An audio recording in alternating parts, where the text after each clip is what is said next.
Huli ang isang lalaking wanted sa carnapping at sangkot sa umano'y labas ka sa modus o yung pagtangay ng mga sasakyan na kalalabas lang mula sa kasa. Ayon sa Highway Patrol Group, technical carnapping ang estilo ng suspect kung saan nagda-down payment siya sa mga car dealer para makakuha agad ng sasakyan. Pero kapag nailabas na ang sasakyan, tatangay na ito at ibinebenta ng mas mura. Illegal din siyang nagkakaroon ng papel at rehistro. Marami raw ang ganitong sasakyan na ipinopost at ibinebenta sa social media, kaya mag-ingat ayon sa HPG.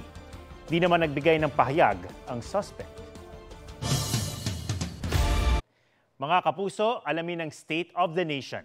Mag-subscribe sa GMA Integrated News sa YouTube.